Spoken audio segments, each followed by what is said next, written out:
Mga lokal na produkto sa Cebu, itinampok sa inilunsad na sinulog Fiesta Fair 2025 sa isang mall. Ang naturang aktibidad, malaking tulong sa maliliit na negosyo na maibida ang kani-kanilang mga produkto. Ang sentro ng balita ihahatid ni Jessie Atienza ng PTV Cebu. Sari-saring mga lokal na produkto ang mabibili sa loob ng isang mall sa Cebu City. Mabibili rito ang accessories, souvenir items, pagkain at maging mga imahen ni Senyor Santo Niño. Binuksan sa publiko ang Sinulog Fiesta Fair 2025 sa pangunguna ng DTI Region 7 at pribadong sektor.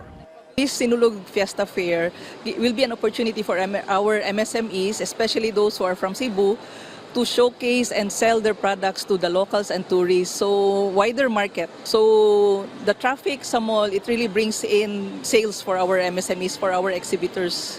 Ikinatuwa naman ng Cebu Provincial Government ang programa dahil halos 40 maliliit na negosyante ang makakapagbenta ng kanilang produkto sa Sinulog Fair sa loob ng 12 araw. Entrepreneurship is very close to the Cebuanos' hearts, no? Because as an island province, we've always have cultivated an entrepreneurial culture. And the programs of the Cebu Provincial Government, isa niyan is a Sugbo Negosyo, na ang aim is tumutulong sa mga micro-enterprises. Kaya we're happy that merong support yung Department of Trade and Industry.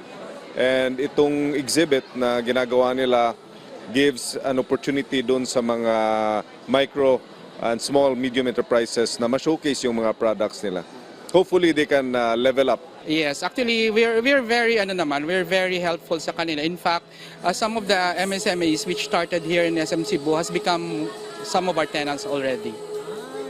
So it's a good help for them. It's a good exposure, I mean.